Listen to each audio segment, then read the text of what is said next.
welcome, We haven't done welcome everybody back to the show. It's been a little minute. Um, Keeping it abstract, the show where the topics get deep. Oh, we get deeper. And Cha-cha. like always, we'd like to welcome everyone to Keeping It Abstract. Like everyone says, our topics go deep, but they get deeper. And as always, my name is Jay Amazon, and my two cohorts, if you please, so eloquently introduce yourselves. Eloquently. Are you gonna go? Should I go? Oh, Chris Clary, guys. How's it? That wasn't eloquent enough. Oh, sorry. Alfred. With the pinky up in the air. Yeah, so today or tonight or wherever we are coming to you live on this broadcast. As you can see, ladies and gentlemen, we are doing a different format. We are keeping it chill. Background, we're underwater. We're underwater. And as always, we have our boy Dave Canseco always representing this. For without him, this podcast would not have launched. Period. But today's topic, guys, You. Chris. Today's Yeah, basically it's me, but like Chris, you mind explaining to our lovely audience what we got going on here today? So today, obviously, we are going to let you guys in on who we are. Introductions. So most of us, we know us as individuals. We're going to do the whole 21 questions, Q&As, and allow the audience, you guys, know who we are and what we do in this podcast and what brought us together and how we got into the whole abstract thing. So sit back, relax, and enjoy. Ooh, it's like when you just blink. When you blink someone. Oh yeah, hey Someone- dude, What, you wanted this noise? I'm gonna do that. I'm gonna do that to Alfred.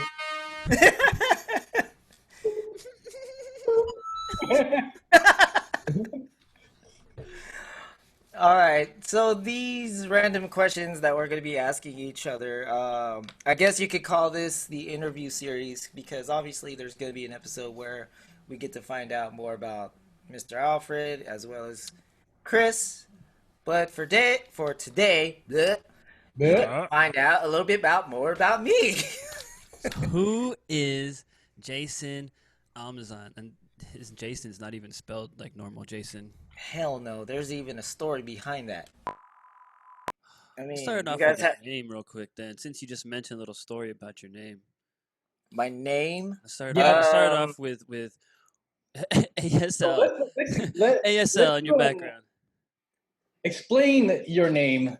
How that actually came about. Like it's not Jason, it's Jasen. Yeah, it's actually spelled with an E. I get this a lot, and every time it's the same story. I have no what witty retorts or anything like that. It's straight up goes back to when I was first born. How many Uh, people were you born?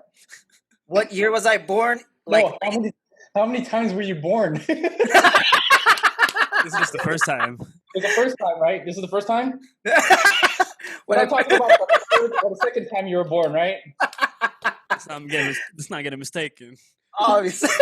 Third time they spelled it differently also. Right? Oh. You know what? I'm popping right back in. We'll think about a different name. All right, so back to my name. Goes back to when I was when I first came to this world. It was actually spelled with an O in the very beginning. It was actually spelled with an O.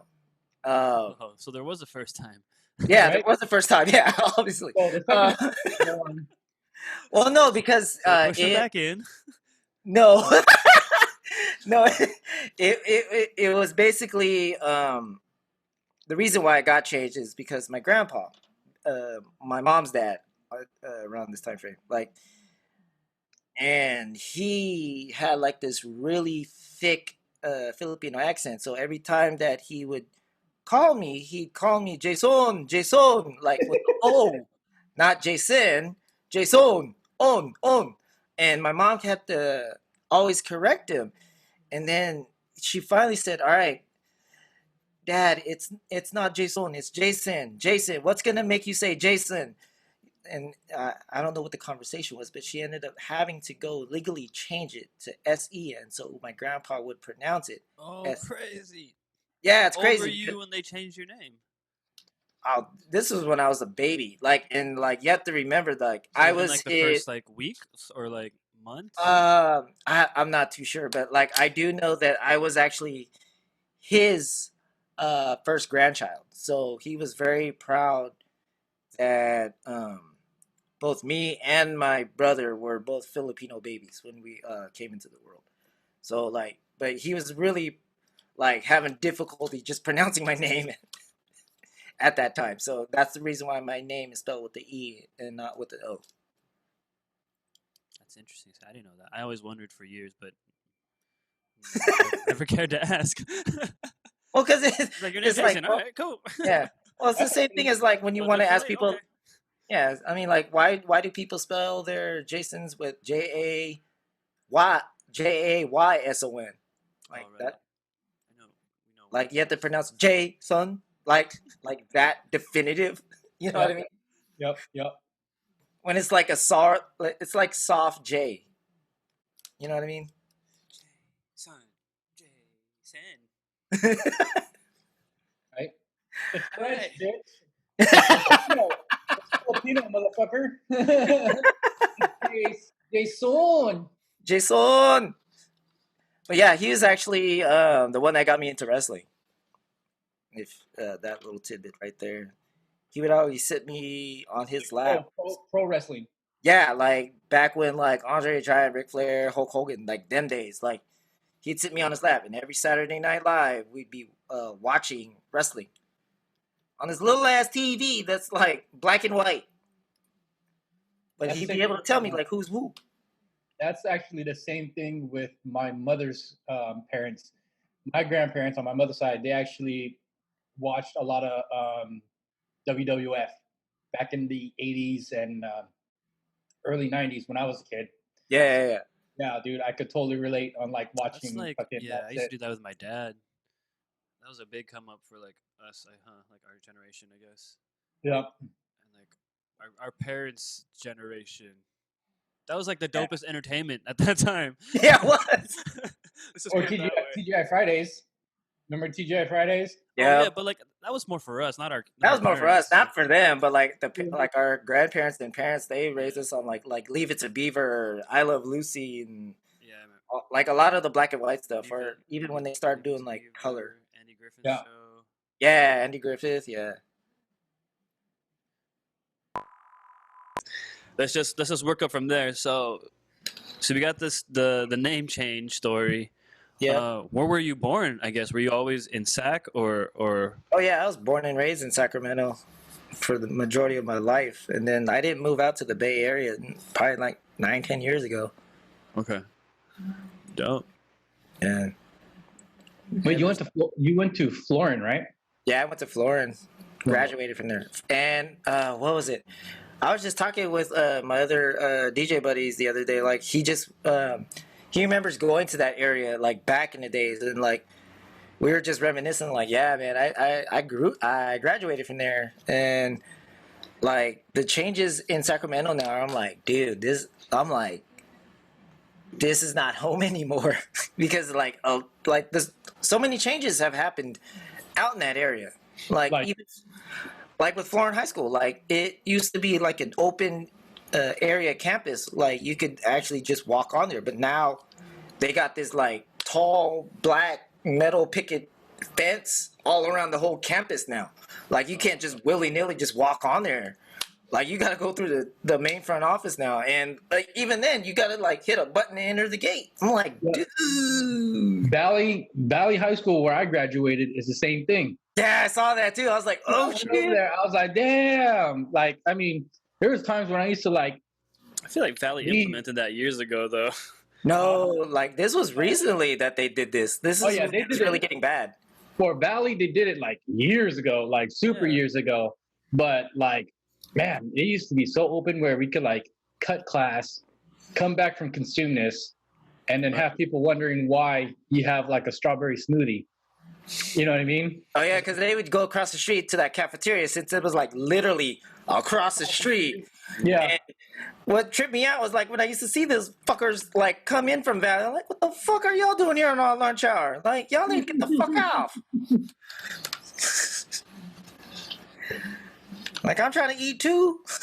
Like, I got a time frame too, man. Yeah. Some people will leave to go to like Mac Road area, grab some fucking Togos or fucking Shit, I would dipped out to that 7-Eleven that's right there on the corner. If I was going to Valley, that would be the best place to go to. Because I wouldn't want to go to the one across the hospital because that's where all the cops are. Yeah. They'll start wondering. Yep. You gotta play cool, man. You gotta play cool. So were you already b-boying in high school? You had to have been, huh? I was b-boying probably well, I'll say this. Like, I was... Were you and TJ b-boying together? He was actually teaching me at the very beginning, to be honest with y'all. Like, he was teaching me stuff, and, like, I was one of those, like, really shy kids back then, so I didn't really, like, showcase any of my skills back then. Like, I was just, like, in my... I guess in my house or bedroom or whatever, and I would just practice in there. But, like, it was very minimal practice. Like, I didn't have anyone around me to, like, push me or anything like that. Right. Because, like, I wasn't really kicking it with, like, my homies like that. I mean, shoot.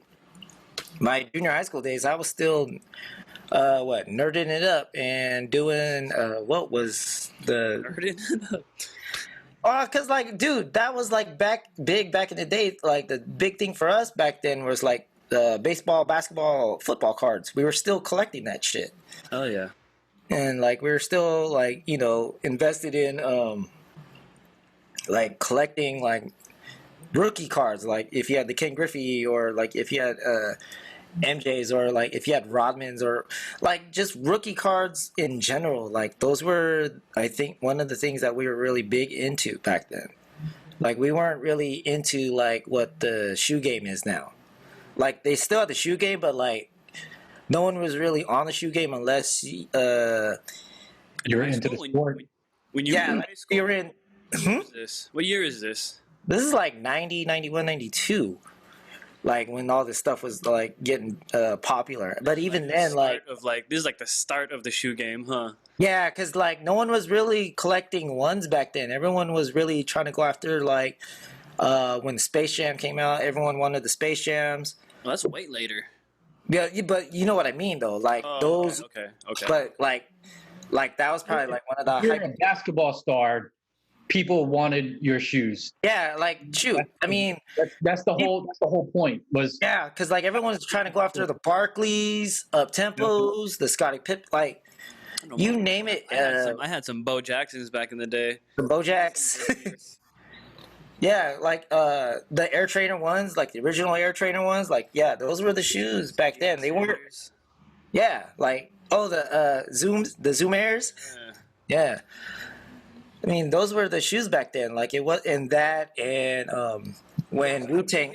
Hold on, what happened?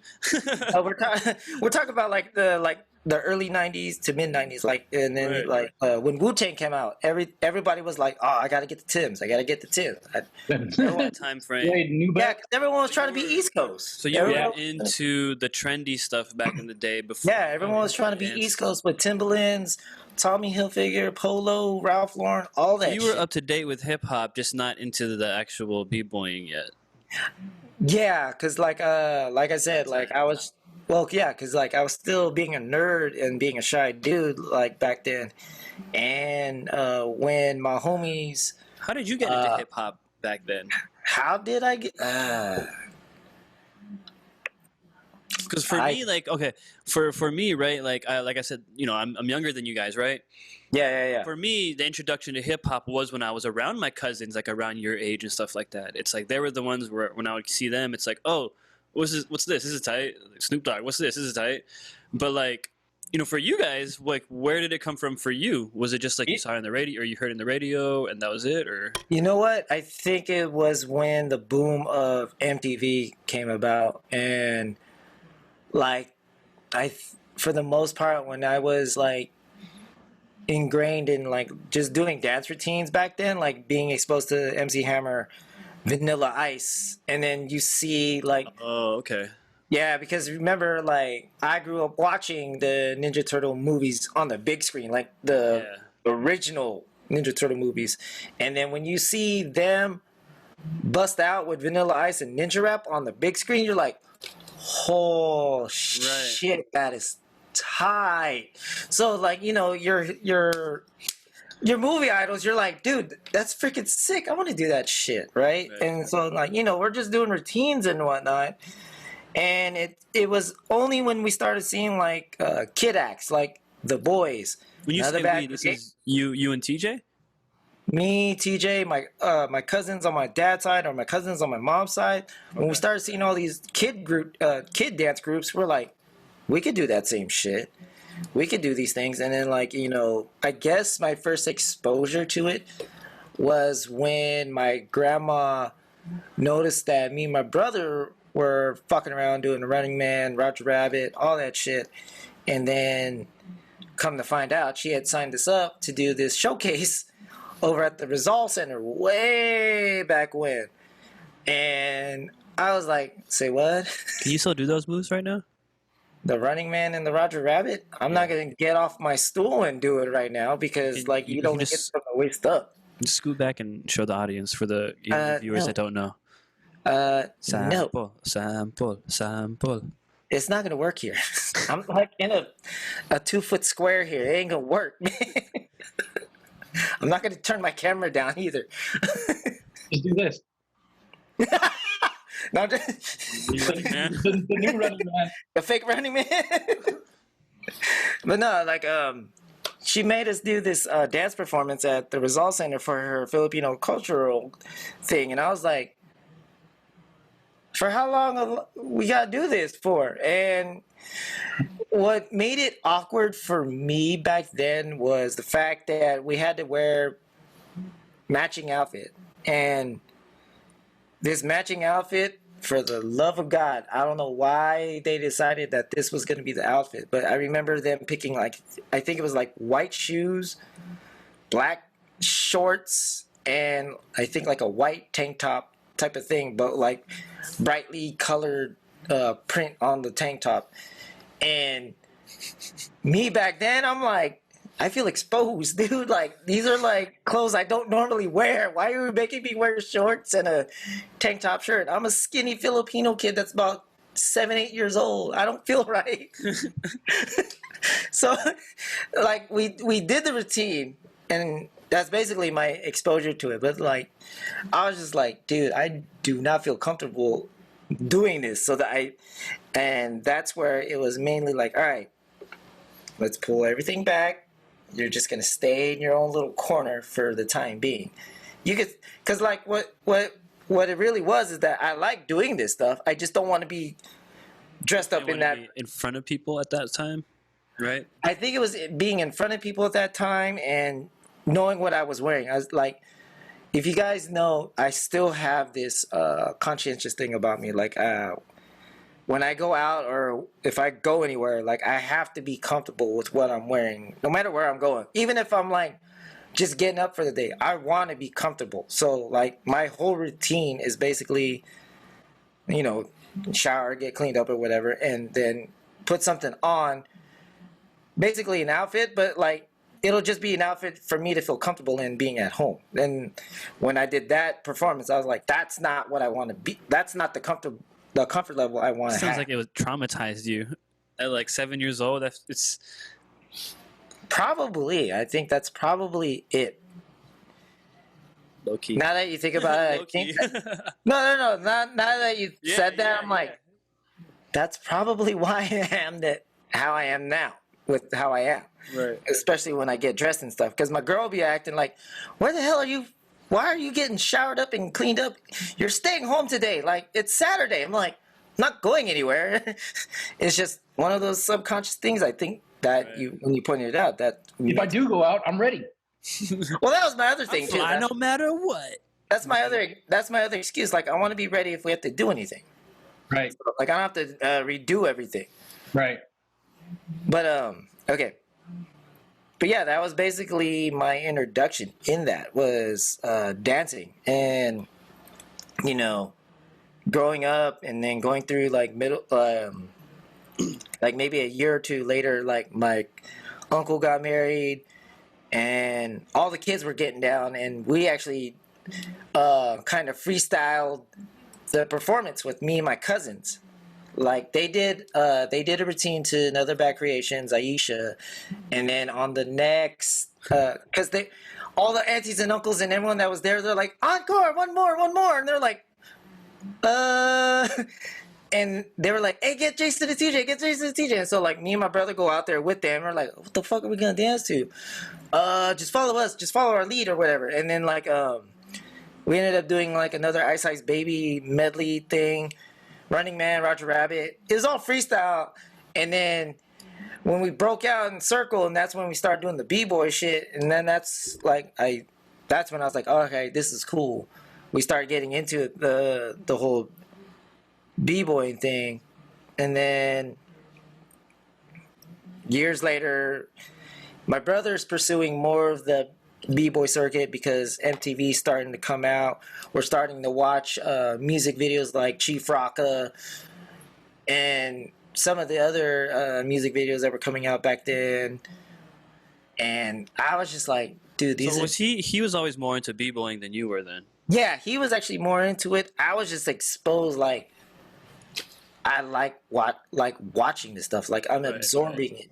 Like, I was just really ingrained in like what the whole culture was back then, the whole dance aspect of it. And so like he would collect all these tapes and whatnot, and I'd still be collecting fucking baseball cards and comic books and shit like that. Like we had two different agendas when we were going through our development of hip hop.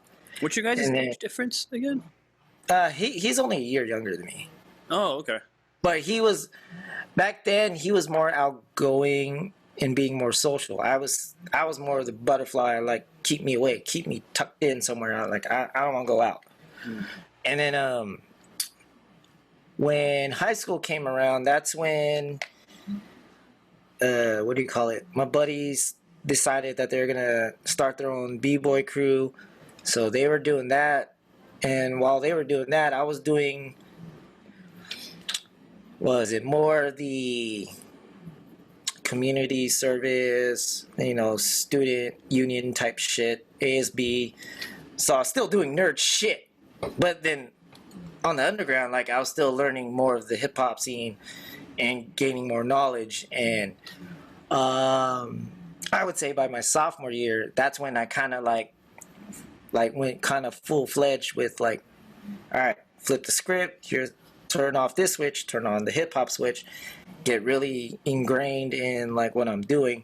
Started hanging out with my b-boy buddies, who now had changed their name from Task Force to Wicked Nation. Because back then, if you were a b-boy, you had to have been with a crew or affiliated with a crew for the most part. Because back then, Sacramento crews back in the days, they were running rampant. Like, I mean, at Laguna was like the new kids on the block, and Laguna had Warheads. Florida High School had Soldiers, Wicked Nation, and a few stragglers, among the most part. Valley, I'm trying to remember who Valley had at that point. Because the only thing I remember coming out of Valley High School was Absolute Madness. And that was mainly a dance crew. We actually had a few. Actually, you know what? Valley focused more on Zulu Nation. Oh, so they were the Zulu heads. Yeah, with Dave. And I remember Dave. I used to hang out with Dave back then too. Dustin was was part of Zulu at one point. Who else was in it? I think they more focused on a lot more of like graffiti and DJing. Yeah, I do remember more with b-boying for the most part. Even though we did have b-boys there, where our time we actually called them housers. I do remember that. That was my junior high school days. Those were my seventh. Yeah, that was actually our junior high, and yeah, when I was going to Valley, it was definitely more of the graffiti scene, and than anything. I mean, we tried to, dabble into the b-boy scene, but we never fell into a crew. Or there was actually like a real crew out there that was actually doing it. Although, what year were you? 2000. So I was not too far away from Amazon. He wasn't too far, and then because like. What year were you, Jay? I was 97, so. Crazy. We're like 3 years apart. From each. Yeah. Yeah, what's crazy though, because like within those 6 years of separation, there was like a lot of changes that happened within those 6 years. But yeah, back in my days, like what do you call it? Burbank was all chaos. That's all we knew that came out of Burbank was chaos. And out of those regions, like it was mainly Chaos and Wicked Nation or some other crew that we battling just for the South End. Because Laguna had Warheads back then. And that's I think that's what Joe's first affiliate, Joe Larotte's first affiliate crew was Warheads. And I mean, you had crews coming out from the north. You had Jugheads, and Eastside had like Devious. Shout outs to Kareem and all them cats, John Carter, all them cats. And then you had like Matt. The Canadas. Cold Chris. Oh yeah, Cold Chris. He got down with us a couple times too. So Cold Chris is actually from Valley. Yeah. So he was actually trying to be he was striving hard to be a leader in the hip hop club in Valley. And he was definitely doing his thing. He was teaching people how to six step, up rock, the whole nine, because he had that passion for it. And the rest of us, we tried to dabble into the b-boy scene. I was actually trying to b-boy back in the day, but then most of us, we just like DJing, graffiti, and that was almost about it. Yeah, because no one was really MCing back then, right? No. Well, we had an MC, but it was just like, nah. Yeah. Yeah. See, I guess by my gen, we were. Well, no, because at Florin, like we had every element at our spot. Yeah, we did. I mean, like you had b-boys, like there was multiple crews on our campus, and then you had. Hey, Devious is like Dirty Abe and Machine and them, right? And Marcus. Devious? Dirty Abe. Oh, I thought they were always Flex. Flexible Flav. My fault. Okay, you're right. Because I mean, old school Devious. You're talking like Kareem, John Carter, Ben Nguyen, Daniel. There's some other cats out there I'm forgetting, but yeah, they were. Right. Ben and Daniel are brothers, right? Yeah. But yeah, I remember going. I was actually in that. I was like, oh, as soon as you said Ben, I was like, oh yeah, he was in that. Yeah, he was. Yeah, I remember. I mean, for sure. Cold Chris, and Kareem, because Kareem had his fucking power moves on lockdown, dude. Yeah, he did. That dude's air flares is fucking super clean. Dude, you should see that cat nowadays, man. That dude is, oh man, he is big time now. Like he's actually doing a Vegas, like he's part of the Vegas cast of, I think, like Madonna show or something like that. Like he's actually doing it real big now. But yeah, like back in the day, like you had to have been with a crew, because like even in West Sac there was like FIFA Army, Madman Clan, like all these cats like around Sacramento, not in Sacramento, but all the subsets of Sacramento, like West Sac, East Side, Carmichael, Laguna, Florin, Natomas. Like each area had like their own little b-boy crew and whatnot, claiming territory and shit. So it's actually kind of dope, because like anytime that there was like a hip-hop show of any sorts, every motherfucker would be there. Like you would know like who's who and who's what. Like, oh shit, that's so and so. Oh, damn, they're with that crew. Yada yada yada. It's kind of like when you watch the Precious Kids, like when they were describing like when Rocksteady used to go battle all around like all of New York, Manhattan, Bronx, all that. It's almost the same thing. Like if you were to tell that story. All right. So, shoot. That was a big tangent. I know. That's like so. High school. But- It's about high school time. Yeah, but like if you think about it, like that That Sacramento was- 90s hip hop history, wait for that documentary to come out, dude, because that has some full on characters and that'll actually tell you like some of the real backstory behind all this and like where people are at now. Because like if you think about it, like some of the cats that were around back then are doing it big time now, like some of the Jabberwockies. Yep. The whole You know what I tree mean? like extends to that. There's the Jabberwockies. There's the Kinjas. Exactly. Twins. There's, I guess David extends from that in an extended route. David Garibaldi. Yeah. He extends to that.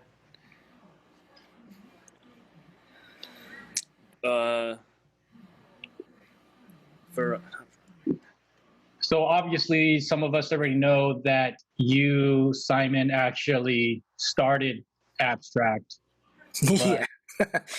that was a birthing idea that came straight out of Casunas River So College. you want to actually, relive that again, or I mean, we've talked about it. I mean, we could talk about it. I could tell you like exactly how it all came about.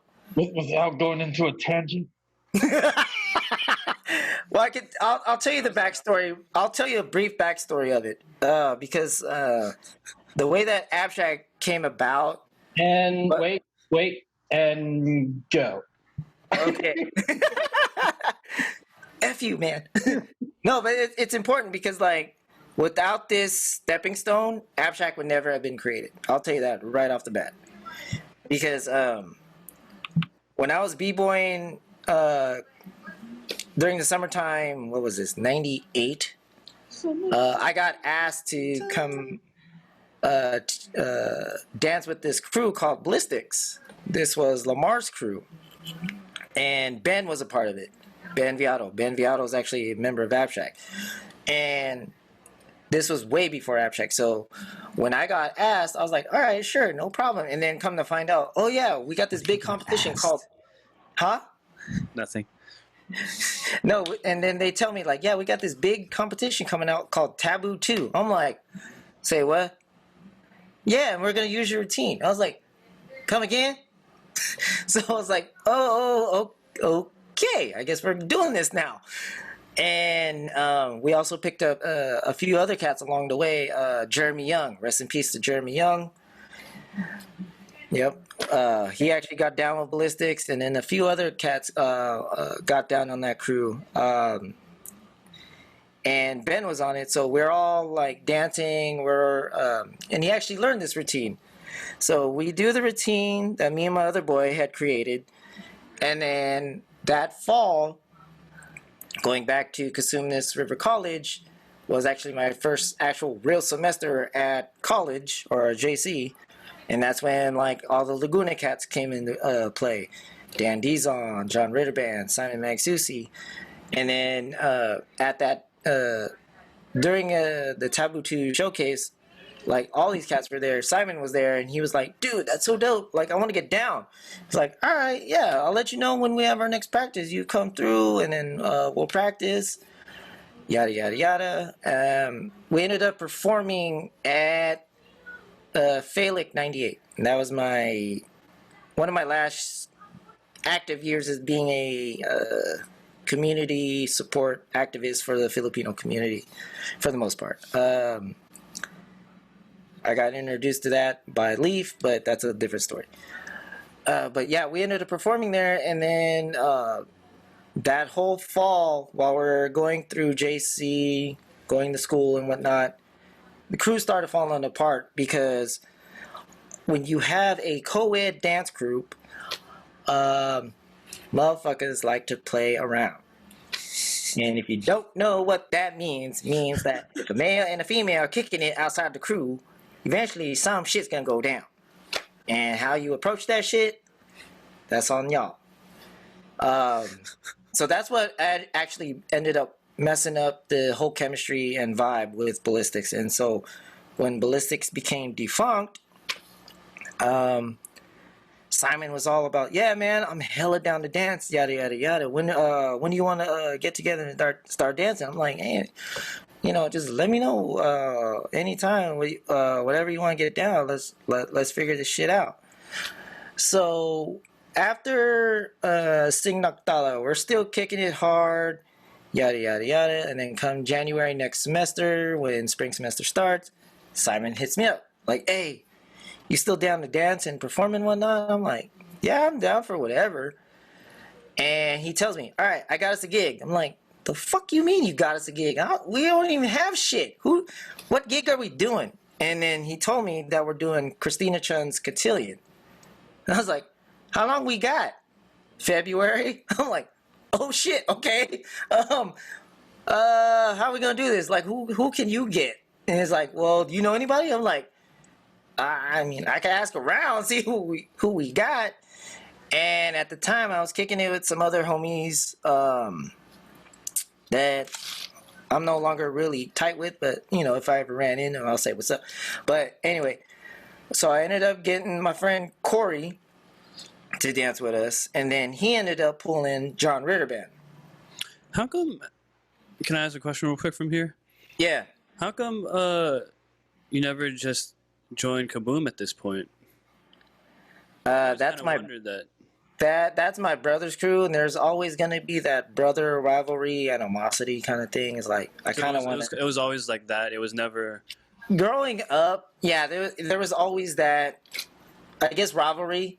Right. In a sense, like, I mean, I always hung out with them and whatnot, but like, that was Kaboom. Like, that was their own little world. It was their, and that was their world. Like, and I was just a guest in that world. Like, I never really felt a part of that world for the most part. Like, but I'm always cool with them. I'll always hang out with those guys because they're always a fun bunch of cats. To always hang out, bullshit, gamble, whatever. Like, they're always fun. They're a fun bunch to hang out, no matter what. But dancing wise, it was just I was never part of that circle from the get go. So I was like, all right, he got John, I got Corey. All right, let's just figure out what we're gonna dance to. So I ended up mixing some music on a 2 tape deck karaoke machine that I managed to acquire at that time. Well, it was mainly my friend Leaf's, because like me and my boy Leaf would always kick it and hang out. And he's like, hey man, I'm trying to figure out how to do this mix. And he's like, hey, I got something that you might be able to use. I was like, all right, I'll try it. And it worked. So I'm always grateful for like, Leaf, because like Leaf had always had my back and shit. So that's how me and that fool, we go back, way back. But anyway, so I make our mix, we're practicing, and then we get to Chun's Cotillion. The only thing I remember really from Chun's Cotillion was that I think we fucked up so bad. Like, it was literally our very first performance. I remember there was this one segment where it was just me and Corey on stage, and we're just keep going, right? And I don't know what happened with Simon or John, because all I remember was seeing in my peripheral was like they just went like this. And it was just me and Corey. So I was like, oh shit, right? But, we performed and that was that. And so we get to school, I think like after, did we have a break? So what year was this? This is like 2001? No, this is 99 now. 99. No, Christina 99. Christina Yeah, Chun. Oh, right, 99. Yeah, because we're in 99. Because You're older than me. yeah, so we get to 1999. We're done performing at Chun's Cotillion, and then Simon comes up to me. He's like, "Hey, how you feeling?" I'm like, "Man, I'm cool. Why? What's up?" We have another gig. I'm like, "The fuck you mean we got another gig, dog?" Like, yeah. What gig is this? And it's like he told me it's like P&D. It's like no shit. We got P&D. Oh, Filipino National Day. Yeah. Like the all events that you could book us is the biggest fucking Filipino community fucking thing that you could book us is that. That was So, huge back in the day. It was a serious thing back in the day because like Yeah. back then, like the only crew that I knew performed there back then was like Nude and Absolute Madness and Shortcut back then. A lot of during these time frames, like there weren't a lot of dance crews. There were a lot of singing acts or rapping acts. So like for us to be on the card that year and be the only, Like regular traditional dancing, yeah, folk dancing stuff. yeah, and folk dancing stuff, and for us to be on the card, the only urban act, or I should say, the only hip hop dance act to be on that card at that time frame was perfect because you couldn't have picked a better time frame to have your debut as a dance crew back then. And P&D was the perfect platform for us because I'll tell you what, like when Simon told me what it was, that's when my switch turned on, and then that's when I was like, all right, then let's treat this serious. Let's get some real cats that want to get down with us, and let's figure this shit out. So he's like, all right, so who can we get? Because the first thing I asked was like, well, what about John? I haven't talked to John yet. And I was like, all right, let's go talk to John. John's right over there at the table. So we tell John, and John was like, say what? We got that? Because when we go back on the conversation, John really thought Chun's was it. Like, Chun's performance, like, that was the it performance only. Like, we're not going to do this shit ever again. But then when he found out that we got P&D, he was like, all right, this is serious. So his switch turned on. And then I asked Simon, like, who else do you know you could get? Because I don't think I could get Corey again after that mishmash, whatever the hell that was. I don't think we could get him again. And he's like, all right, let me see who else we could get. I was like, well, what about Ed? Ed dances. Like, I saw him at the show, Sino Octala. That fool's dope. Get Ed. I was like, all right. So once he got Ed, that was pretty much our door into Jesuit. Because once he got Edgar to sign on, that's when Julius Sambajon signed on, and that's when Alan Azumbra signed on, and that's when, a few months later, that's when Mikey Gorospe signed on. And we were like, okay, but at that time frame, we only had, it was me, Simon, John, Julius, and Edgar performed that summer. Azumbra came on, I want to say like right after P&D. He couldn't perform for P&D because he literally just got his job over at In-N-Out. And he was not trying to fuck that shit up for the longest. Because like back then, In-N-Out, if you landed a job at In-N-Out, you were pretty much getting paid. Yeah, you were getting paid back then. So he didn't want to fuck that up. And we're like, all right, no, that's cool. Just know that like when we got performances, we'll let you know ahead of time. That way you can schedule that shit off. Edgar was probably like the dopest popper I ever seen like back in the day. Well, he was trained. Oh fuck, who was he trained by? Vertigo, right? I don't remember. This. But I remember him being paired up with this tall, lanky white dude, and he was dope because he won. What was it? B-Boy Summit for popping. The dude, the white guy that was mentored by he mentored Edgar. When I heard about the routine, I was like, dude, that is dope.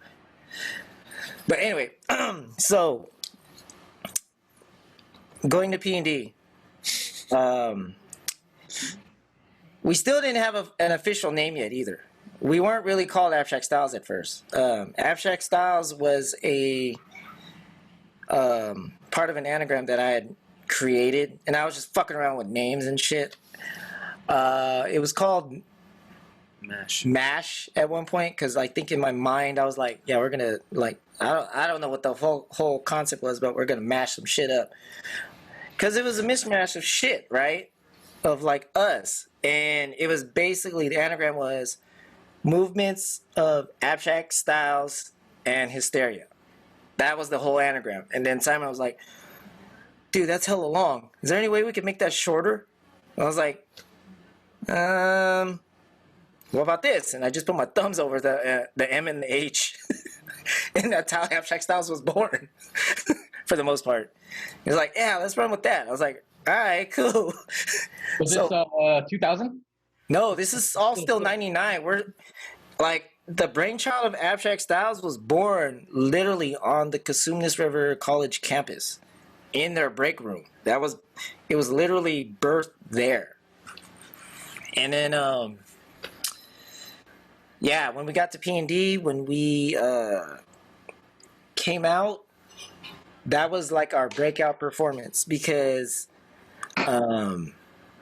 not only we were the only dance crew on the card, Kaboom Squad was in the audience as well as everybody else was in the audience because they were like, well, who's this? Who's the hip hop act? Like, Was that the year that One Voice came out too? Was that the? It might have been. It might have been. Yeah. I just remember it was hella hot. I remember.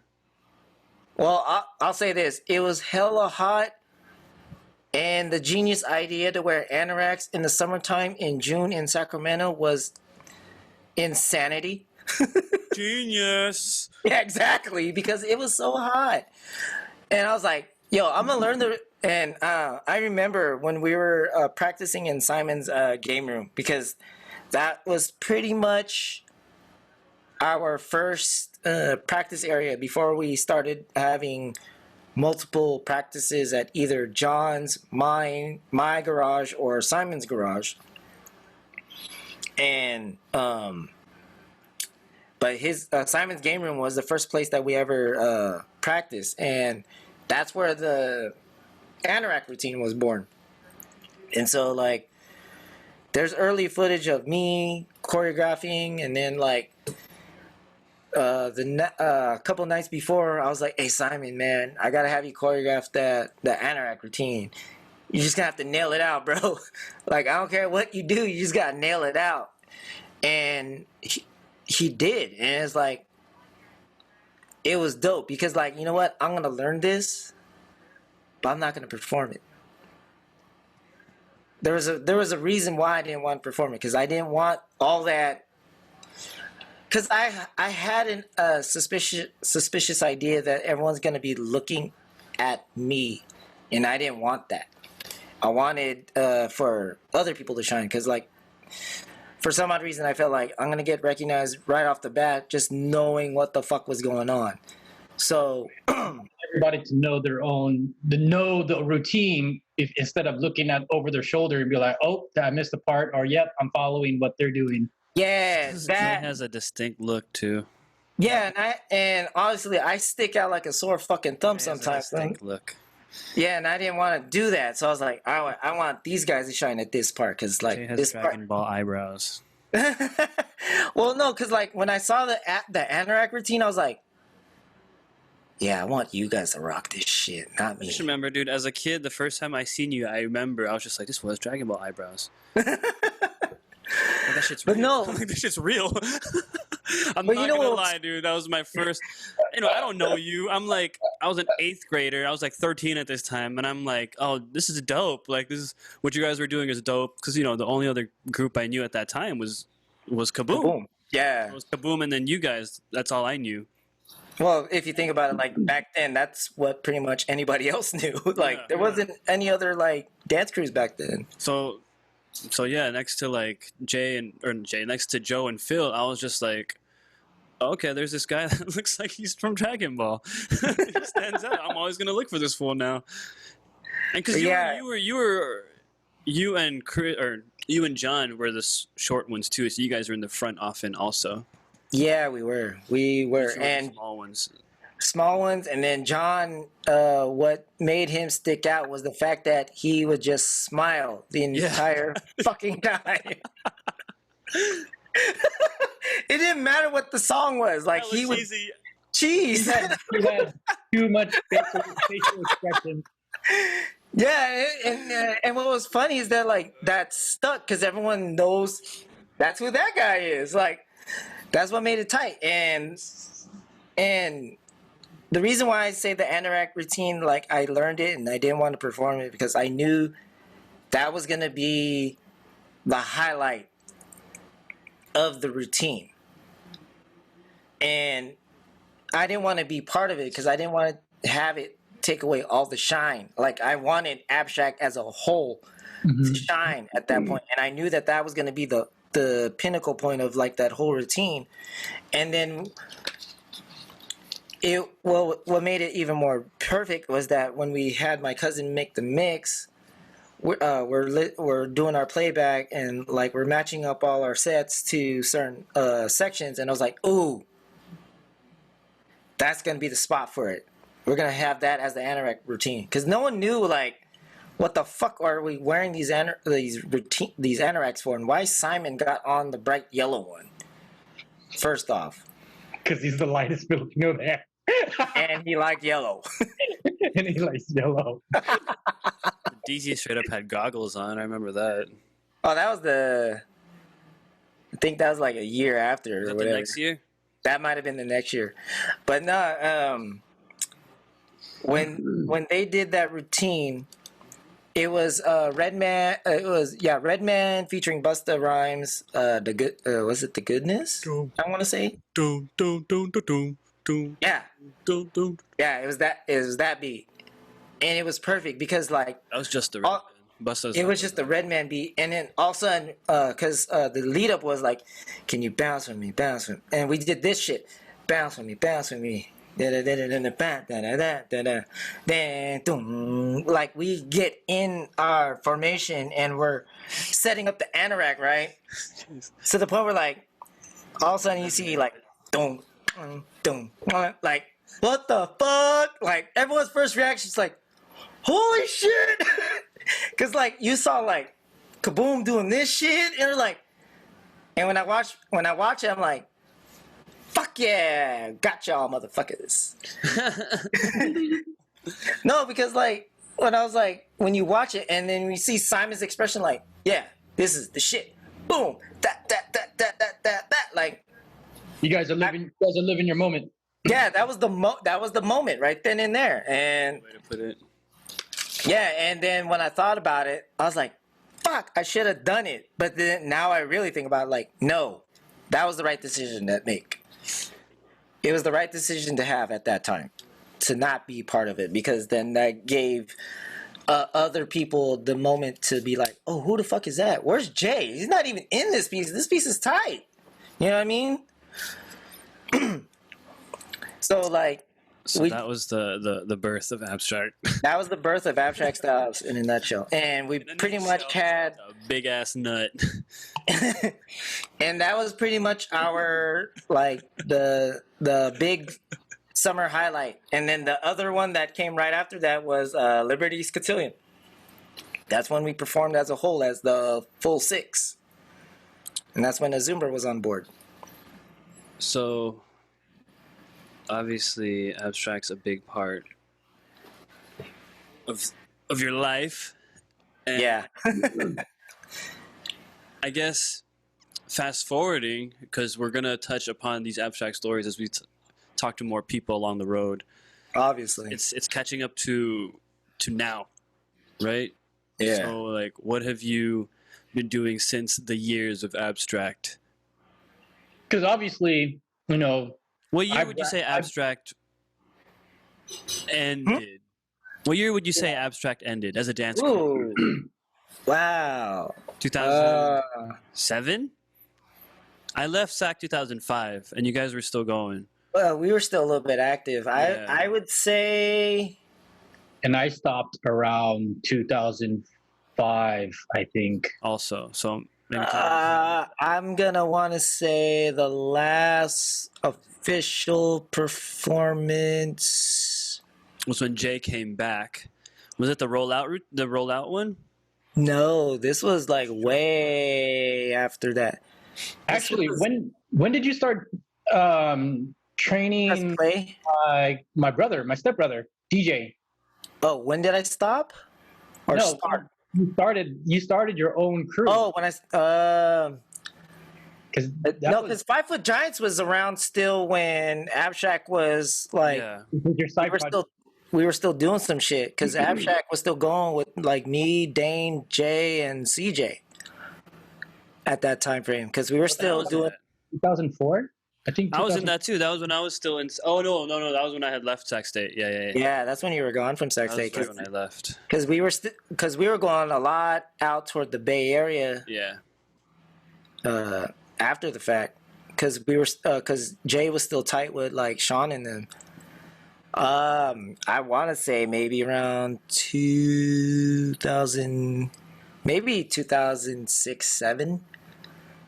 Yeah, because I think that's when I got my house in Rancho. I pretty much, I practically almost just cut everybody off, really, literally, because it's like so hard being in Rancho and then driving all the way to Elk Grove every day to like kick it with people was just like hella gas. Yeah, during that time frame, yeah, it was because that's when we started feeling that economic pinch of like, fuck, I don't even want to drive. I don't even want to drive. I didn't want to do that. It's like, people would try to hit me up and try to kick it. I'm like, dude, you guys are way too far, dude. Yeah. Way too far. So 2007, 8 till now. That's a little over a decade. Yeah, I would say so. Yeah, because What has been up with Jay in over a decade? well, Moved. You got a kid. Yeah, move. I have a family now. How many kids you got? I only got the one, man, and that little knucklehead is gonna be 11 years old in December. What's his name? Junichiro Akihiko Allen Almazan. Whoa, say that again. Junichiro Akihiko Allen Almazan. What do you call him for short? Juni, Okay. or what I like to call him, Dodo. Little knucklehead. Yeah. Little version of me, obviously, but in a geeky kind of way. Is he? All good though. Oh man, Do you see like how you were as a kid in him? Just like with today's technology kind of thing. Probably, yeah. I would say he's kind of that way too. Like he doesn't really want to go out much. Just wants to stay home, kind of thing. Play on his iPad. Yeah, play on his iPad or play on his Xbox. I mean, that's actually a normal kid now. I know. That's literally normal kids now. Yeah, it is. It's no longer like. I think your kid needs to get out and make friends. Like, no, he has friends online. Right? Yeah, he has friends. He's quarantining since birth.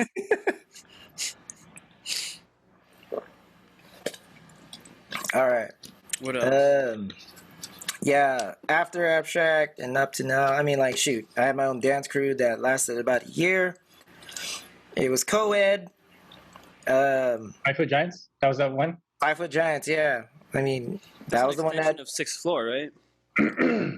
Extension of 6th floor, fucking... Yeah, for the most part, 6th floor. And then had some... We even had Step Boys on there. Like, I mean, like, I had, like, literally... half of Step Boys on that squad, like, and even Dietrich was even on that squad, which is even crazier because I actually could say like, wow, dude has come a long way, and I'm actually proud of him for actually being where he is today. It's trippy, right? Yeah, it is because it's like Sacramento's his roots, and it's like anytime I see that cat and he's throwing his dance jams, he's always like shouting out my name. I'm like, man, don't do that. It's like, it's cool, but yeah. Whatever. What's dope about Dom is the fact that like he's just as silly as like we are. You know what I mean? So it's it's like, man, if we just jumped on the whole social media train and YouTube train early, we could have. Well, yeah, that was like one of my questions of like when I put our questionnaire form together. I was like, if you could go back and like put this in this particular era with this work, kind of. We've tried trying to like reunite multiple times. And we're in a different life. Well, I mean, we're at a different point in life right now for like the majority of us. Like a lot of us are starting out with our families or already have families or we're already at our careers and whatnot. So it's not like we could just say like, all right, let's do it. Shit. You know what I mean? We're not like all in our like early 20s and single and ain't got no attachments to us. Like we have other obligations right now. So like if you were to like rewind the clock on our lifespan, put us back in our 20s, but forward our 20s into this era, like, can you imagine, like, what the kind of fuckery shit that we would be into now? Right. So you had your dance crews. Yeah, and then joined. You got more involved to DJing. Yeah, I As did. you slowed down with not slowed down, but as the dance slowed down, you got. I would say the DJ career actually picked up a lot more. Probably the last maybe 10 years. It's picked up. Yo, if you're hearing that weird noise, my kid's getting scolded right now because he doesn't pick up after himself. Even though I tell him to pick up after himself, he still doesn't do it. Sounds like Jay. Yeah, what kid does? Anyway. But yeah, like my DJ career has definitely taken off. I would say that there's been a lot more gigs that I've done over the years. Got into doing a lot more weddings, become a lot more efficient at doing wedding gigs. I will say this, it's kind of made me numb to the ceremony portion of it. Like, if I ever get married, I'd want to do a short and sweet type of ceremony, not this long, drawn out type of, like, you gotta have a whole, like, a lot of shit. Like, nah, man, let's just make the reception part. Yeah, let's just get to the fucking cocktail hour and reception. Like, I do not want to do like a whole fucking thing of ceremony. That shit is tedious. That shit takes way too much time. If anything, let's make this like a 5 to 7 minute ceremony, and that's it. I don't need to. And it's only one time in your life that you're doing that, supposedly. So for it to take that much time is like, all right. Well. True, but when you're with someone who I'm with, who doesn't really care for all the well, I guess if it doesn't matter, fanatics of that kind of stuff, the semantics and the whole spotlight being on you the entire day, and I'm like, that's cool. Like, me and her are kind of in agreement that, like, we don't necessarily have to get married, but if we do, we'll plan it accordingly and do it right. But, like, for me, I'm like, yeah, let's just at least bang out the ceremony short and sweet, so that way we could really enjoy ourselves at this. Because why don't you guys just elope and just go to the courthouse kind of thing, and then just have the only way we're doing that is once we get our house. Say that, because the house is the one thing that we both agree upon. Like, that's actually married. Yeah, because we'd rather have the house first than get married. Because once you get married, man, that's debt. For both you and your partner, and you both got to deal with that shit. So it's kind of like, yeah, let's just worry about, like, getting the house first, and then we'll worry about that actual financial debt that we both will have. Versus, like, oh, I'm gonna take on yours and you're gonna take on mine, and then we're gonna do this. Like, cool. Because we want to do it right, and, like, since I've been doing weddings, like, I know, like, what I like and what I don't like. Like, for sure, I don't want to deal with a staff that's, like, hella demanding on, like, you need to do it, like, be on time, yada yada. Because there are those coordinators that are, like, very timetable-ish, that are, like, sticking letter to the law of their timetables. Like, we need to get you on dinner right now. I'm like, bitch, the fucking ceremony just ended like 5 minutes ago. What the fuck you mean we got dinner? Like, these people even had cocktail hour yet. Let's get back to But yeah, to some kind of subject. Sorry, another rant. But moving forward, yeah. See what happens? So you had, so DJing was part of your other hobby besides the abstract deal. And I remember when you were living in the Florin area, the house parties we had was, like, legit all the time, dude. It was like, and I was actually, like, during that time, because, I used to hang out with Miko a lot. Yeah. And the other person I used to hang out a lot with was you. Yeah. So I was literally, like, your right-hand man during, like, this whole party phase that we were, getting into. Oh hell yeah, dude. So like, what was it? We had Wednesday nights. We had Thursday nights, Friday nights. Friday nights, Saturday nights. 4 nights of partying, bro. Yeah, but not so much on Sundays. I don't think we had anything going on Sundays. No, Sundays were like reserved for like if we had performances like the night before or some shit like that. And So Sundays would be like the rest days for majority of us. that shit was crazy. So we, me and Jay used to party a lot. After I was still part of the abstract during that time, but I started, slowly declined into the crew and then started trying to work on my career and, so forth and so forth. And work was just like overwhelming. And then, yeah. You were getting into you still are. I mean, you're still into your car enthusiast. Yeah. Like your car thing has really taken off for you for the most part. Yeah. But yep, that was one. So definitely parties. I've witnessed your start as a DJ. Yes, you have. You actually witnessed my first turntables too. Exactly.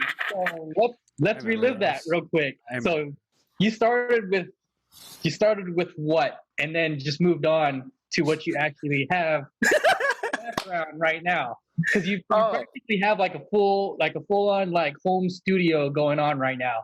Yeah, I remember you actually had from the beginning. I ain't shit. Like, who put the table? Who put the table? Y'all need to back the fuck up. I didn't even have tables at first. Remember, I had like a fucking Radio Shack mixer and like 2 CD players. Remember that shit? Was that? Yeah, that was that. The very first party I threw was with a Radio Shack mixer and 2 CD players. Yeah. Not CDJs, but CD players, like portable contact disc players that you were only allowed to hit play, stop, pause, forward, and reverse. That's all you had. Yeah.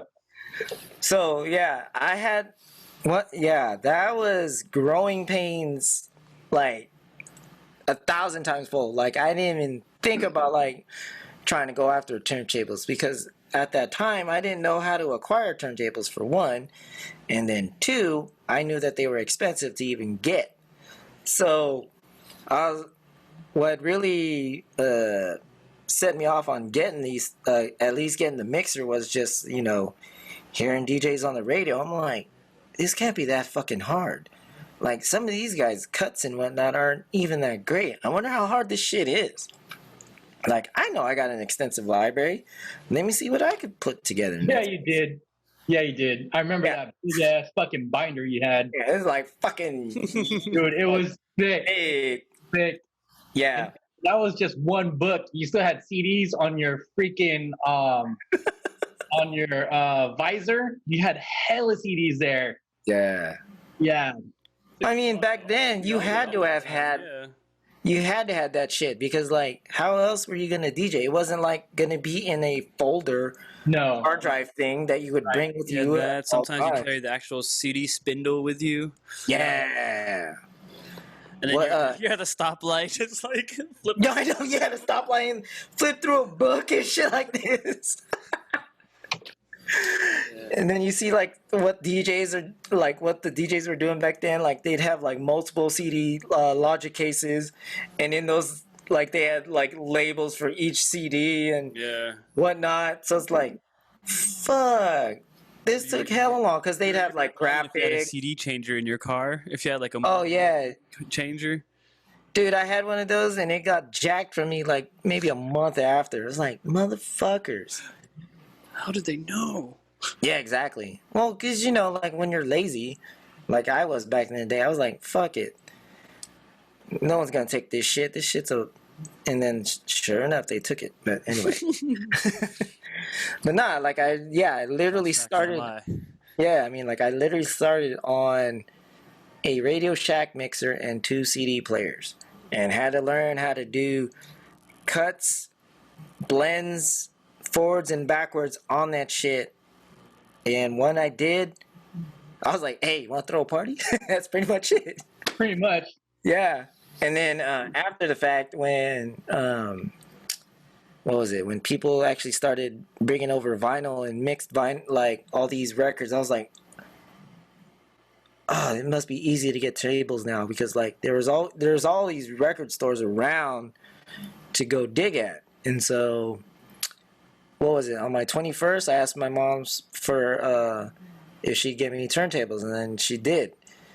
And what I should have done was a little bit more research on these things because, like, if I could have convinced her, I could have gotten me a battle pack starter instead of some belt-driven ones for $100 more. It would have only been that much more. Right. But, you know, we all got to learn from something. One of those right? like DJ in a box sets. Yeah, it literally was, and these were belt-driven turntables. They weren't direct drives. And if people don't know, belt-driven turntables, they're way more wobbly, and you have to really finesse. You need the exact change on there. Well, you still had to do exact change on a techniques because, like, back then, if you didn't know how heavy your shit was, like, you would skip on the record. So Yep. it made it even worse if you're on belt-driven because the platters on those things were very excuse me. No, they were just flimsy and not really made sturdy. Like they were very light because they needed to get the rubber band inside the platter so that way you could turn the platter. So once I learned how to mix on them motherfuckers, that's when we threw another party, and then you know that's when like I had people coming out from everywhere. Even my own brother was like, yo, are you going to he was like, the fuck? This is your house party? I was like, yeah. Because at the time, because he was hearing about like these house parties going down on Gardendale, and he was just like, yo, are you going to Jay Amazon's party? He's like, what did you say? Jay Amazon, like his house parties. He's like, for real? You know I'm his brother, right? They're like, nah, man, I don't even see it. They're like, he couldn't even believe that like my name was getting out there for throwing these parties. And so he goes and checks it out. He's like, holy shit, this motherfucker's got a hella cracking ass party going on right now. Yeah. Our parties, the parties that you threw was freaking legit, dude. Like, I mean, there's no cops literally there till never. Ever. Never. Actually, yeah, you're right. They never showed up. If and then what was it? I think I slept and then woke up and the party was still going at 4:00 in the morning. That's when it ended. Yeah, that's literally about when it just ended, dude. Like there were still people there. I mean, it was just like a party crack house, dude. Yeah, those were fun times. So many people like, and I still can't believe that like that whole house still came out in one piece for a majority of the night, even though there was like hella shit that happened outside the house. Like there was a fight outside the house and shit like that. Like I heard the wall getting like smacked on. I was like, what the fuck was that? Come to find out, there's a fight. For people that are wondering, I'm super quiet because I was just like an innocent high school kid at this time, probably. I had no idea what was going on.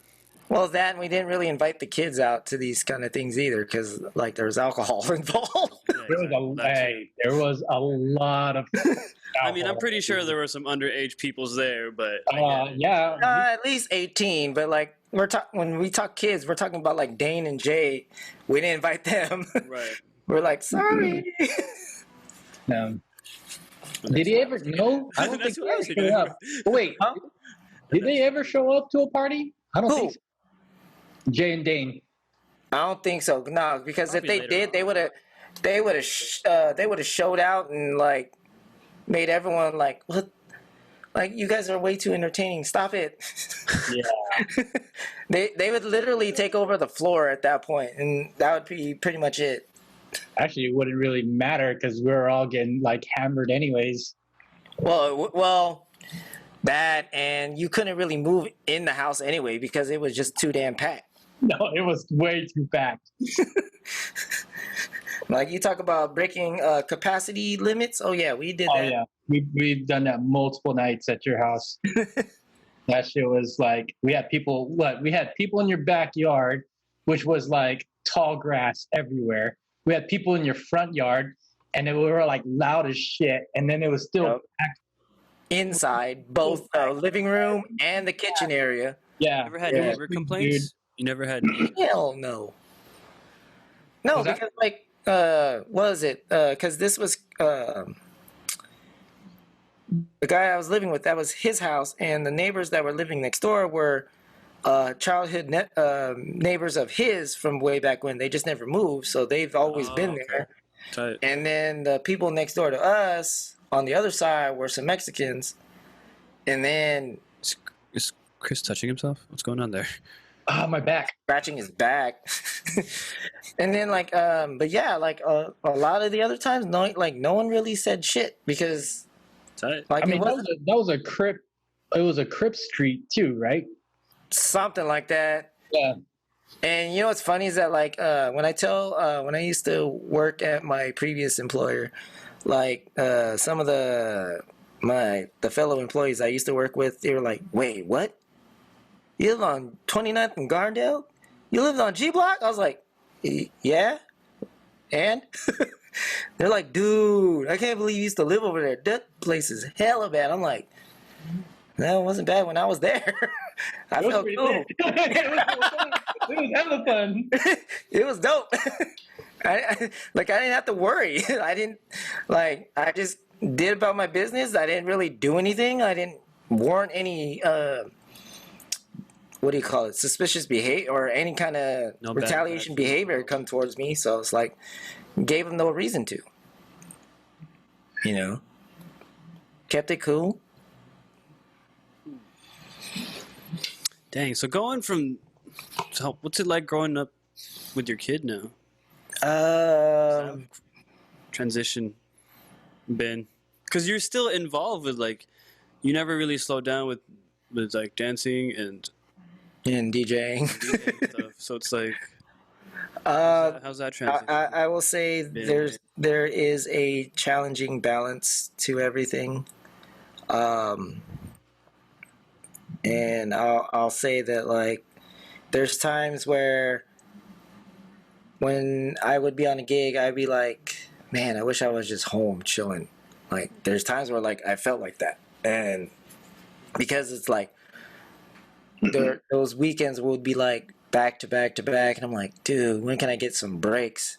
Like I want to be just chilling with my kid, be at home, because like a lot of times, like even during the week, I'm not here like 8 to 5. Like I'm like out working, and so like when I get home, I was always prepping or very minimal time frame before I got to put my kid to sleep because he's got school in the morning, and there's challenges to that stuff, and patience is always being tested on how much is your kid gonna drive you up the wall the next day.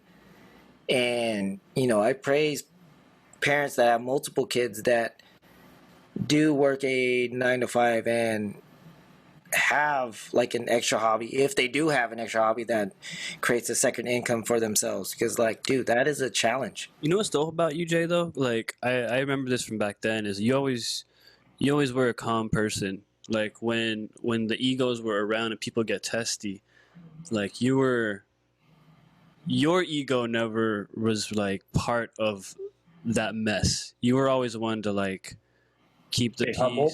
or be like. Say what now? Huh? No, what did Chris say? To stay humble.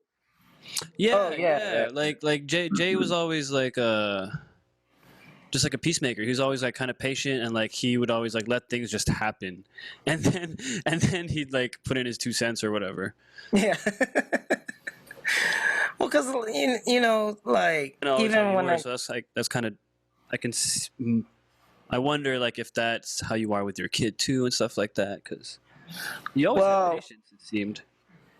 I still do. It's just that, like being a parent, when you tell your, I assume that most parents go through this. Like when your kid does something or acts irrational or just does something out of the norm. It's whether or not you react, and a lot of times I'll react horribly because it's like I feel like, didn't I just tell you for the 10th million freaking time to do this or do that? Yada And yada yada. that's the Jay I know. Definitely not the humble guy. Definitely not calm. I know Alfred sees a different picture, but I hang out with you a lot, and Yeah. I see this dude's like frustration, like fucking. Oh, it when the Well, frustration I remember level that comes. too. When you were working at Ford, oh man, the frustration when we used to party, and then we would like he got off work at Ford, and then we was like, dude, fucking car's all fucked up, and blah. I'm like, Yeah. party right now. Can you let that shit go that way? Like, and then like, there's times that we got lost, and it was just like Jay was getting hella frustrated, hella frustrated. Yeah, there have been times like that. Yeah, I'll say that. Yeah, I mean, like if you think about it, like there's a lot that has to like build up for me to like go. Oh yeah, Yeah, there that's is. true. You have a pretty good tolerance, but then you're not afraid to let that show. And it's like, okay, well, you know what? My boy. I ain't gonna fuck with him today. I mean, no, I'm not gonna fuck with you, but what I'm gonna do is I'm gonna get you out of this rut because it's Thursday night, it's Wednesday night, it's Saturday night. We about to live it up. You know what I mean? You go scratch all that shit and deal with it the next day. But tonight, if you're with me and we're with each other and we're trying to hit up this party or go clubbing, dude, we're gonna fucking turn up. Yeah. You know, that's how me and you used to fucking live. If it was just like you and I, well, fucking change it up, man. Nah, I will say this, that like there's only like little things that he does that really gets to me, my kid nowadays, but like I'm working on like trying to like just be. He's 11, you said? He's going to be 11. Is he into some of the same things that? Is he into the things that you would like him to be in? I guess. Or No. No.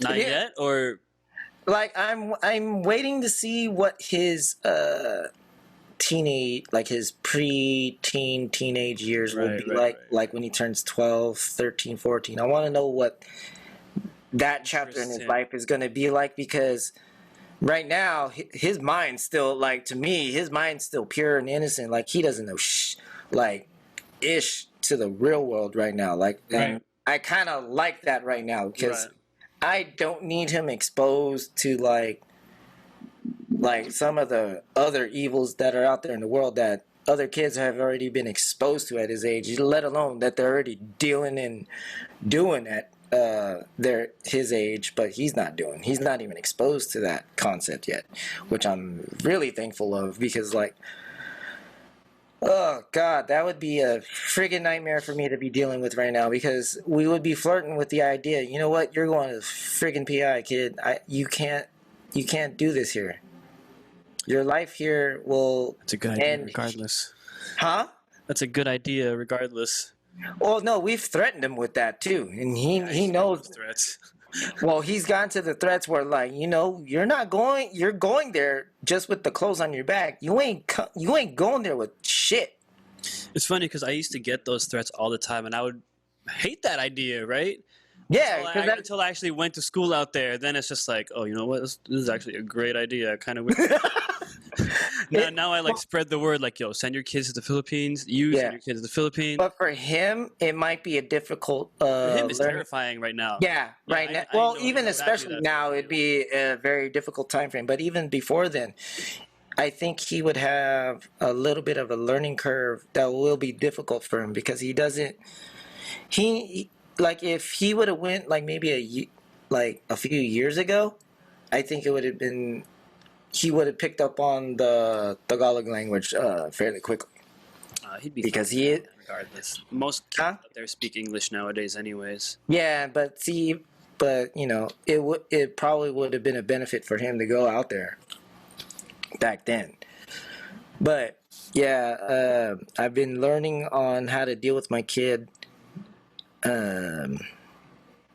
As far as trying not to blow up on him as much. Are you trying to like lean him towards certain things? No, I'm trying to just let him discover things on his own. Oh, yeah. Yeah, because like Is that something you told yourself from the beginning? Like I'm not gonna force him to listen to hip hop, or I'm not gonna. Yeah, force him to watch I Dragon didn't Ball force or- any of that stuff on him. I mean, like a lot of the things that he's learned has been on his own. Like he learned counting on his own. He learned his alphabet on his own. Like a lot of this was through YouTube and whatever they show on the Sprout channel. Like a lot of that pre-building of like toddler age stuff, like he learned on his own. Like he learned how to say stuff on his own. Like I didn't teach him any of the ABCs or 1, 2, 3s. That was all like YouTube.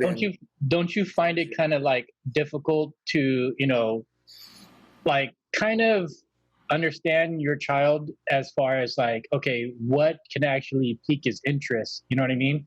And like, you know, try to understand like, you know, maybe this is not for him. Maybe sports might be for him, or sports is not for him. Maybe, you know, EA Sports would be a lot more of like his, you know, forte, or you know what I mean?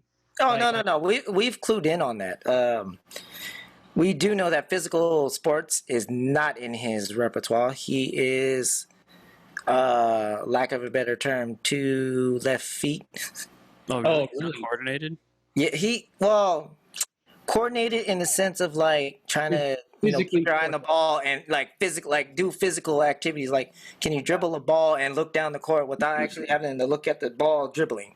Like, But yet, that But doesn't yet- necessarily mean he's not coordinated, because if you give the kid like a controller, oh yeah, he's got a different kind of coordination about it. yeah, it's a different coordination, and that's Yeah. that's dealing with a lot of kids nowadays. You know what I mean? Yeah, Almost to the point where his mental aptitude is really up there. Like he could process what he's reading and what he's like. He has like intellectual thoughts. It's just that he's so trying to get from A to Z without explaining everything in between. And what I'm trying to get with him is like, all right, start here, and then work this way to get to that. you can't jump ahead. Yeah, stop. Like I'm trying to get in him to like stop jumping and like take your time with this, because you know when you get older, You're gonna miss something. you're definitely gonna miss shit. And I've been like trying to have him go back, like with his homework now. Like I had him go back and reread a whole bunch of things, because like one of the questions he answered was like, dude, that's not even relevant to what they're asking. Go back and read this. You need to read this.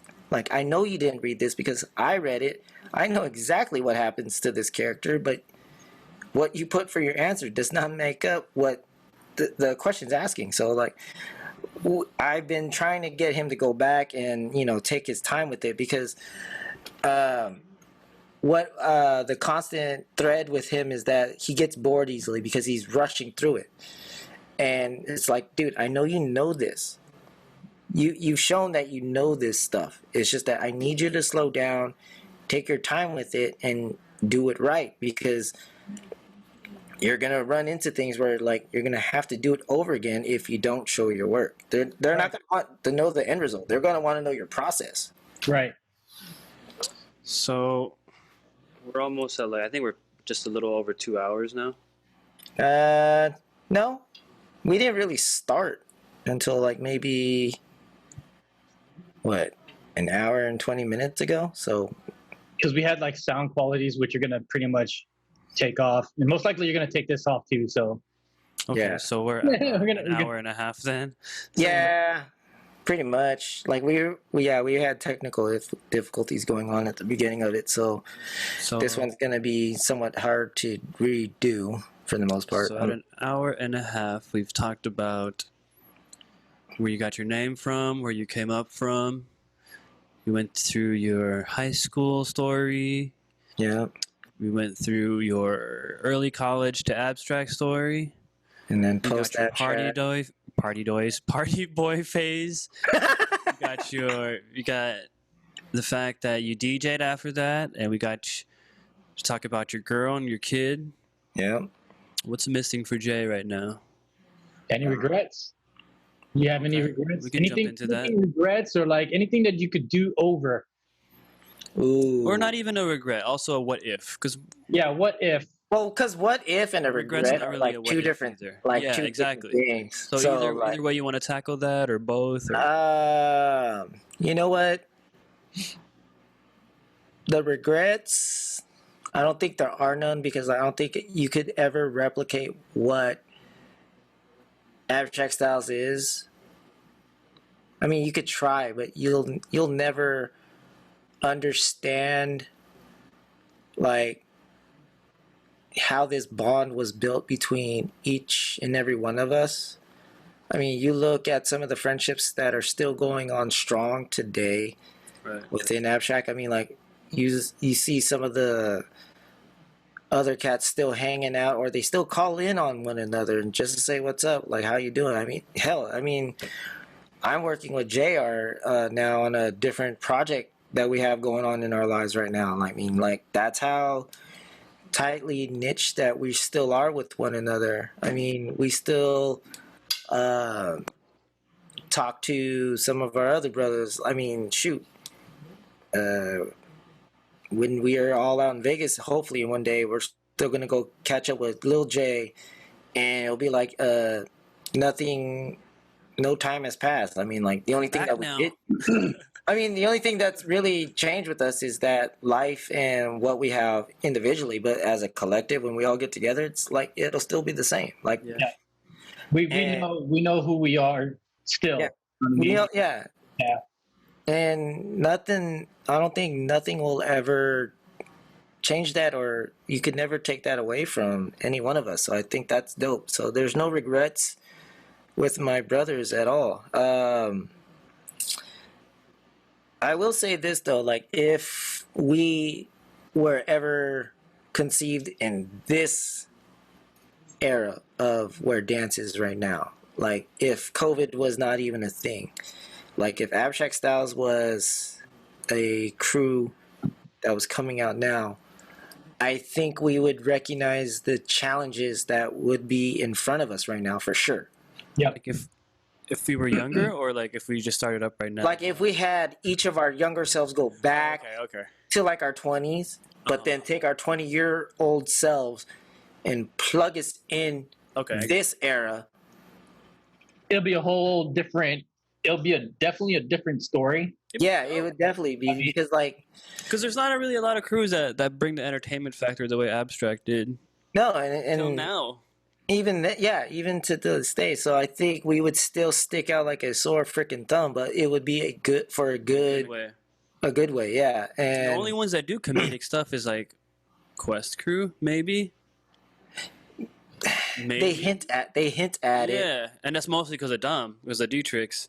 Well, no, because Ryan went. Because you have to remember, they still have. They know their production value. They know certain tricks and elements work with their movements. So they have certain moments where like it works for them. So they're probably more the advanced version of us. Yo, they're the more active. Yeah. Yeah, and I would say with choreography too, though, because like their choreography level would kill ours in an instant. But we would still have an entertainment value to us. And what are we, a skit crew? Well, that's the thing, because like right now, since with the app and with all the technology that's out there, I think we would literally be killing the app game and the memes. Kill both games. Yeah. We would be killing it right now, because think about like the skit game, the skits just amongst us three, and you include Jay and Little Dane in this mix. That alone would just game over. It's just, yeah, it's all That's what I mean. humor and very entertaining, dude. That's what I mean. And it would just be a freaking rap for anybody else that's trying to do anything as in that nature, because they were like, fuck, I don't even want to do it no more because these guys killed it. That's how fucking shitting on the game that we would be at this point. I think so. No, honestly, because like we were I doing believe it because it's silly. It's so because yeah. because like we push buttons, right? yeah. We did shit that people didn't like. It's like that's too silly. No, it's not. It's never too silly. Or that's It's not never- comfortable it's for never too for me. silly. Not It's for not us. comfortable. It's not for us, but no, we make it work. Yep, we make it work. And I think we would be a little bit. We would really feel the effects of this if abstract was in this current era right now, and COVID did hit while we were on top. We would definitely be feeling the effects of everything, right? Oh yeah, that's everybody. That's like, you know what I mean? I know, but like if you think about it, like I think with the way how the dance crews are now, where some of them are barely starting to get on track, some of them haven't. They haven't been able to launch. Yeah. So I think we would be one of the ones where like this would either make us or break us at this point. Like We would have just done this. We would have had, honestly, we probably already would have had an established YouTube channel. We would have already had skits and stuff already set up and going. yeah, true. This that. wouldn't have made that much. I mean, it would have hindered and slowed down stuff, but Oh, it definitely we would have kept production going in some form. form of fashion. Yeah, Yeah. true.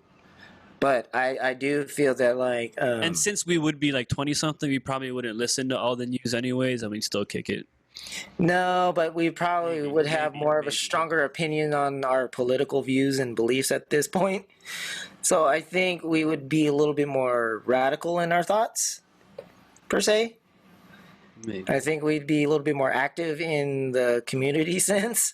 That's true. We were always kind of active in the community, Yeah. So, but we weren't always. but we were active in more of a positive way. We weren't That's really. true. Yeah. But I think we would have. gangsters. I think we would have a different voice. We would definitely have a different voice in all of this, for sure. So what else? So that's regarding abstract. Yeah. Out for Jasen. Yeah. Nowadays, I just look at like my life 40 years past, and of course there's certain things I would have done differently here and there, but you know what, I don't think without doing this or that or this or that, it wouldn't have gotten me to this point today. So for me to sit here to have those kind of regrets would just probably eat more out of my own being and drive Or me. actually end up giving you different regrets. You know what I mean? Yeah, or have me thinking about different outlooks and Right. and right now that's not where I'm at. And right now the only thing I have focused on my mind right now, big picture wise, is how that little dude's gonna turn out in society. Like, is he gonna be something to where is he gonna be a contributor, or is he gonna be an inventor, or is he just gonna be a leech?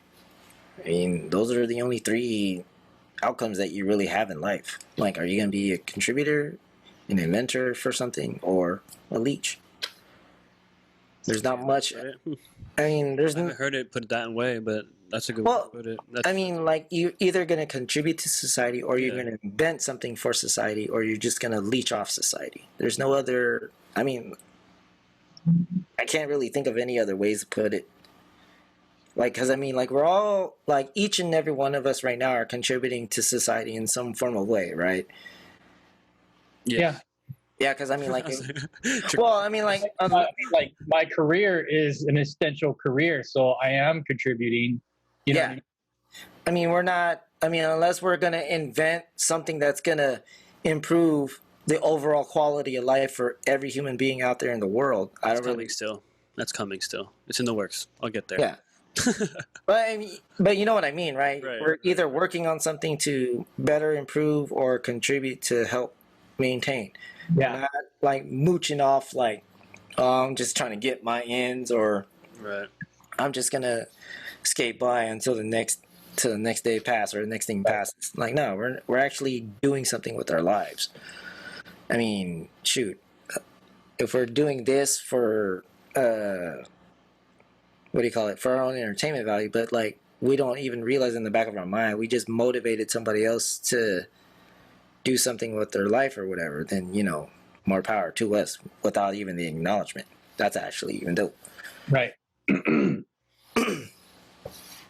inspire someone without even like doing the act or something, Yeah, exactly. Because like I've been approached by that Just the a stories, couple times. stories alone can be motivational and stuff like that. Yeah, because it's weird, like when you get approached and you're saying like, dude, when I heard you speak about like this and that, like that inspired me to like yada yada. I'm like, Oh, whoa, like I didn't even know that. Like I didn't even like know that was having an impact on you. Like I was really just saying it for my own sanity and knowing what I want out of life, and but not, yeah. So what people say sometimes, you really should pay attention, like who your audience might be, because there might be somebody actually listening.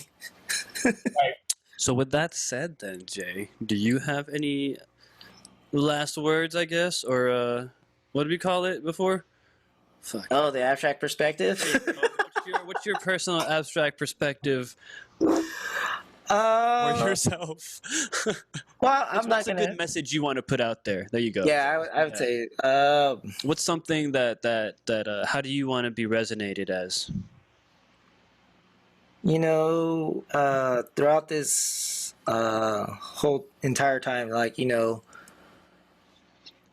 I would say, man, there's like a whole bunch of things I'd like to say. Don't cry.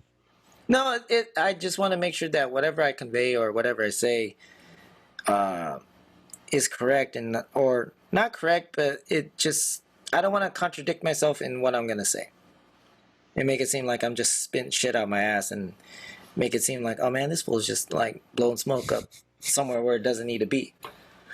I will say this though, like, early in this whole abstract styles thing, I never really declared myself as the leader, but you guys did.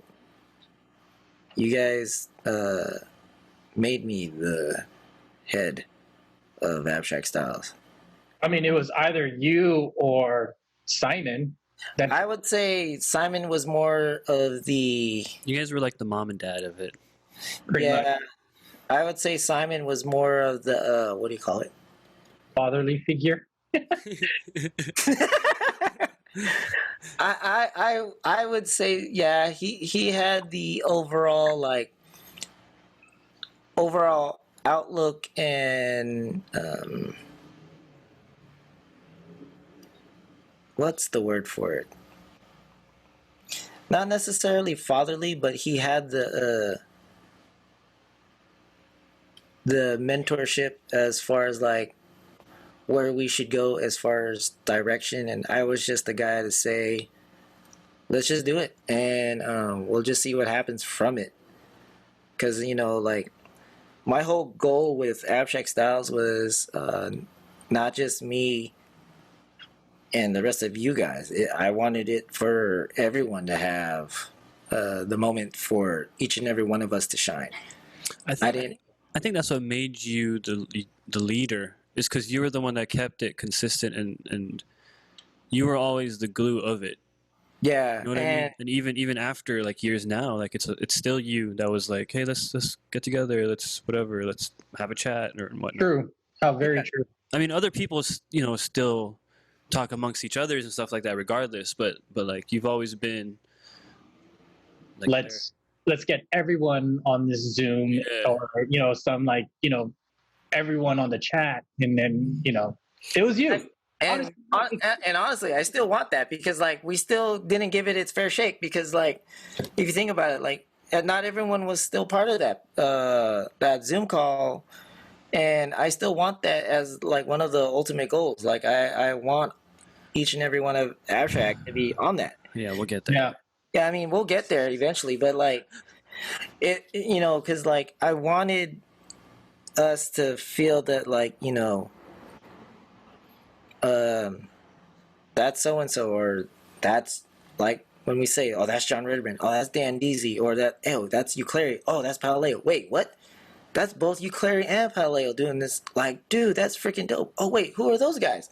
Like, I wanted everyone to have a good moment, like their fair share of the spotlight, and and I wanted each and every one of us to be highlighted in their own unique set way, because you know, without this guy or the next guy, like, we couldn't be this without any one of them. And you know, the friendships and whatnot that we built with one another is because of what was allowed. I mean, if you think about it, we didn't really knock each other for what do you call it? Outrageous or outlandish ideas. I mean, we had ridiculous ideas. They get shot down left and right, but we would always be laughing about it, and we would joke about it. We didn't really say like anything like in a negative tone to where like that person felt like they were shamed by saying something ridiculous. Like, we didn't really make them feel like they left the room and it's like, oh, what the fuck? Like, oh, we just hurt that guy's feelings. We gotta go talk to that guy. We didn't do any of that. No, we didn't. You guys never saw me cry in the corner? Well, that's because you threw that ball.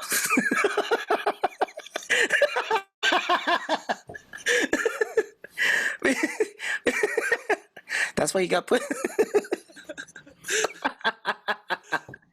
But you know what I mean? Like, see, you gotta be quick to throw the punches like that with us, because like sometimes when one person says something crazy, the other one will add on, and it just a running gag right after the other, to the point where like everyone's laughing in the room, and it's like, well, what were we talking about? And we'll figure out what we were. It just goes back to that one idea.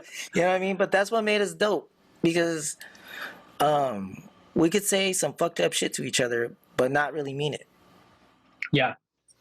Until it was like, you know, after we're done practicing and we need to like get our head straight, and like, okay, serious talk now. But yet even then we were trying to like, be serious, and then have our little small moments here and there, and then get back into business. You know what I mean? Yeah. Cause like a lot of those times were like talks of like, all right, where are we meeting? What are we wearing? Who's in what car? But even then, we'd still fuck around. But like, you know, we were still getting our details in order, because those were the everything. Yeah. And you know, there's one time I remember when we went on a road trip for, I think this was for John's family out in DC.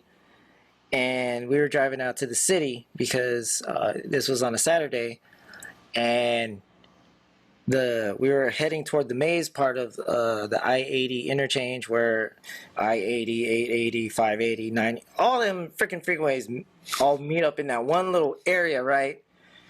And this was when the carpool lane was actually like first introduced around that time frame, and during the week, like, I would drive out to the city with a couple of people, and we're like, oh, we just take that shit and we just go through carpool and not have to worry, and we're all good. So JR, well, I hope JR remembers this story, because it was me, JR, and I think we were riding with Kat and Liberty in his ride, and then I think Simon had the rest of the folks in the van, except for John and his family, because they drove up the day before. So we're getting to the interchange, and I told Jared, "Hey man, just hop in the carpool lane. It's free. Don't even worry about it." And as soon as we get over on the other side of the ramp, highway patrol is just sitting on the side, flagging people down left and right. Why are you sinking in your chair? So he ends up getting pulled over. And I was like, hey, man, my bad, JR. I didn't know about this cop being here.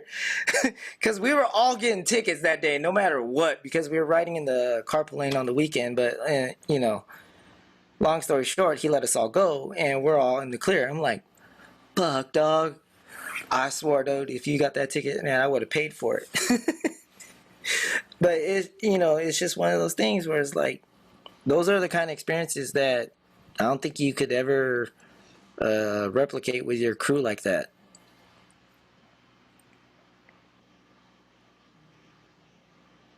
Okay.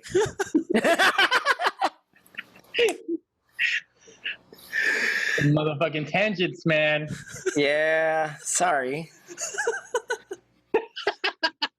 Well, you guys cut me off during the perspective anyway, so, This is the longest perspective ever. there you go. But, like, with all said and done, I think with Abstract Styles, I think we're a good bunch. Yeah. And honestly, I don't think any of the things that we did together, I don't think any of us would ever take any of that shit away. No, I don't wouldn't. think there isn't any regrets towards any of that, because If anything for me, like, definitely a redo. I would love to go back into time and literally relive this whole moment. I would. If anything, I would definitely want to do it again and more of it. You know what I mean? Because I wasn't always there. I always put my career and other things ahead, because definitely it wasn't, dance wasn't going to pay my bills for me. You know what I mean? I knew a lot about work. I had goals. Obviously, as you can see my background, like, that's my goal. And, and dance was just definitely something to, to kill time, and also just put myself out there and see if this was like something I wanted to do, just like how your son's trying to, like, find out what suits him, you know what I mean? So yeah, man, I get you. We'll hear more about Chris on the next episode. oh, so it's his turn next round. I mean, am I doing it, or you're going to do it, Alfred? No, I already said I think he announced it already. I think he announced the next episode's your ass. So your ass is on the hot seat. It's a good transition, so it kind of just worked. So it did the oldest to the middle and then the youngest. Worked out. There you go. Baby bear. So we should just do that right now. And so then, as we say, guys, keep it abstract. keeping it abstract. Keep it abstract. From Jasen. Like that, ladies and gentlemen, we are out. Yes, sir. All right, stop recording. And the stream. 9, Right, so 8, 7, 6, 5, 4, 3, 2. Bye bye. this is the real, Troubleshoot. uncut, unadulterated. Keep it abstract. Technical difficulties. Thank you.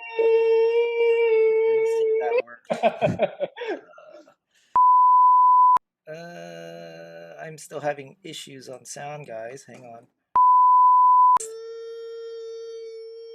Mic check, no sound. No. Okay, yeah, we're good now. We are good now. Oh, fuck. George is on this shit too? Son of a bitch. Chris is like, I have no fucking clue what the fuck is going on. I don't know if we should start opening this bag of chips. Because people are gonna realize just like how like fat I'm fucking getting here in Hawaii. Now I feel embarrassed. Yeah. Chris, come back. Oh, he could hear it from there. No, but it's for the recording, though. Yeah, true. He needs to be in the shot. This guy. I need to be in the shot. We're not doing shots. Oh, Or at least not now. No. Everybody. Hey Chris, can you get closer to your mic somehow? I feel like Are you eating one of them boba popsicles? No. Fucker. I guess. wait, you know what? Face us and now talk. Face the camera and now talk. Like, put your head up, put your chin up, and now talk. Say something. Say something. But it's cool. It's cool. You guys are having fun. While I'm enjoying my boba fucking ice cream. Is that really good? I'm eating it. Like, if you're enjoying it, you'd be like, Well, hey, you gotta make